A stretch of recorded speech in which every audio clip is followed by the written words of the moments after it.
Floyd Patterson's life is a testament to the unyielding human spirit. His rags-to-riches tale of overcoming poverty and racism to become a two-time heavyweight champion is nothing short of astonishing. Witness the triumphant and tragic story of a boxing legend who wore his heart on his sleeve and his scars in the ring. As we explore the early years of this boxing icon, we find ourselves in the tumultuous landscape of 1930s America, a time of great social change and upheaval. Floyd Patterson was born on January 4, 1935, in Waco, North Carolina, to Thomas and Annabelle Patterson. His early life was marked by the harsh realities of poverty and racism, conditions that would later shape his determination and resilience in the face of adversity. The Patterson family soon moved to Brooklyn, New York, in search of better opportunities, a decision that would expose young Floyd to the vibrant, yet challenging, urban environment of 1940s Brooklyn.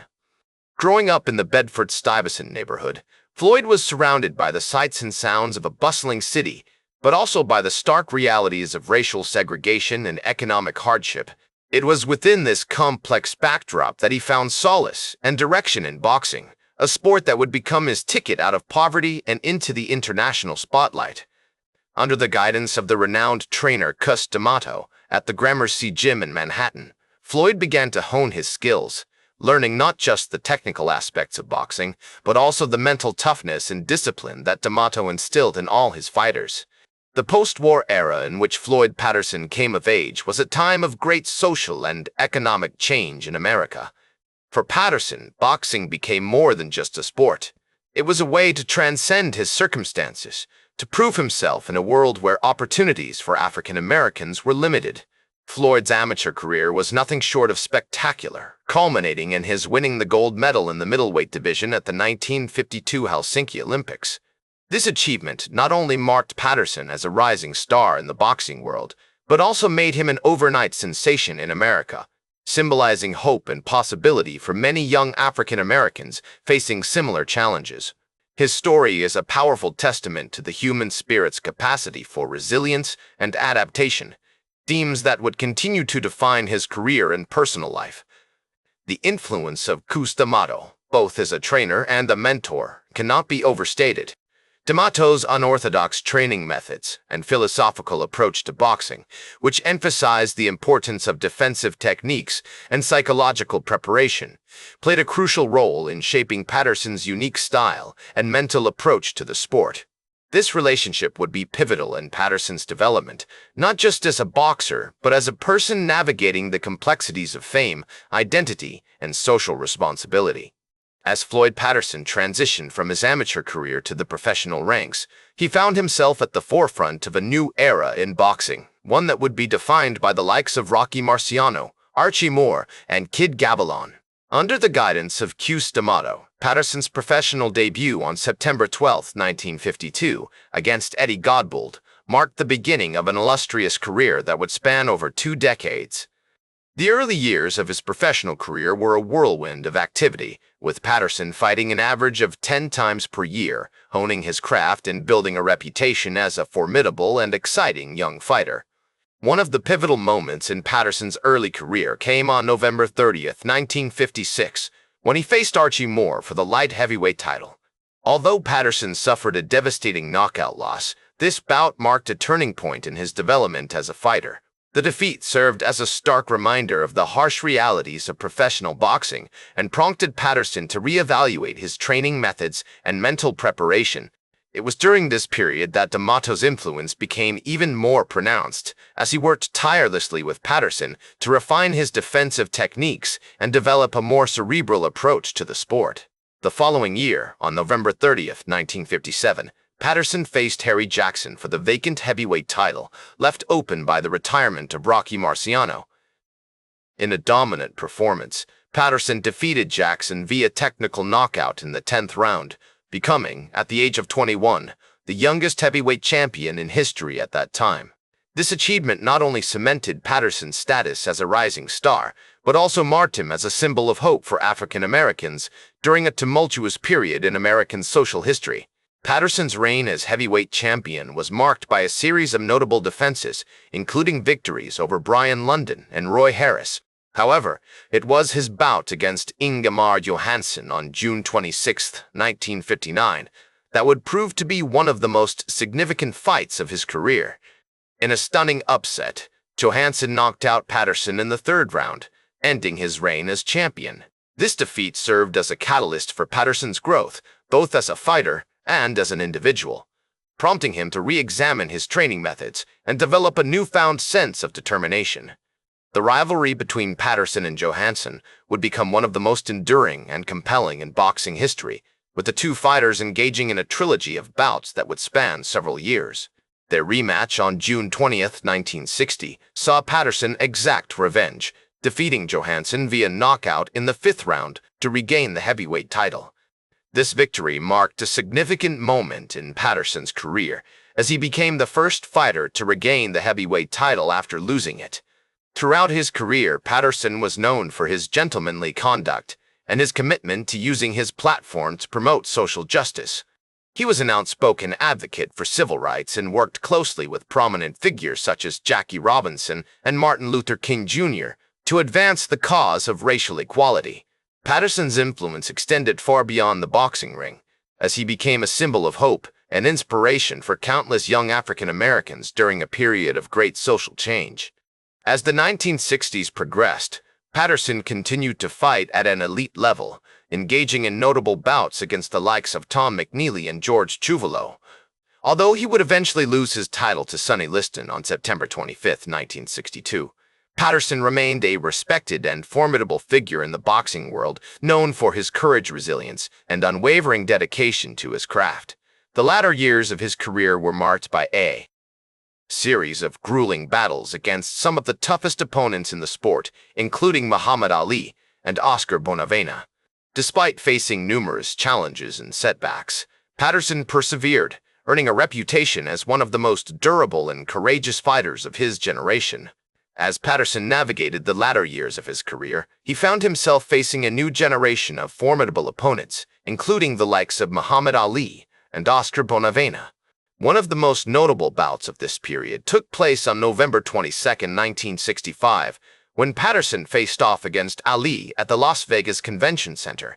Despite being a significant underdog, Patterson put up a valiant effort, ultimately losing via technical knockout in the 12th round.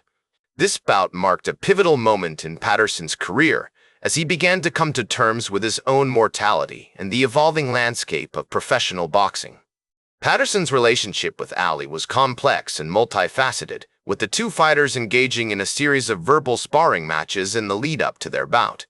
Ali, known for his quick wit and sharp tongue, often targeted Patterson's perceived shortcomings as a fighter, while Patterson responded with a dignified reserve that belied his intense competitiveness. Despite their differences, however, the two fighters developed a deep respect for one another, with Ali later praising Patterson's courage and resilience in the face of overwhelming odds. In addition to his high-profile bouts against Ali and other top contenders, Patterson also became increasingly involved in various charitable and civic endeavors during this period. He worked closely with organizations such as the NAACP and the Urban League, using his platform to advocate for civil rights and social justice.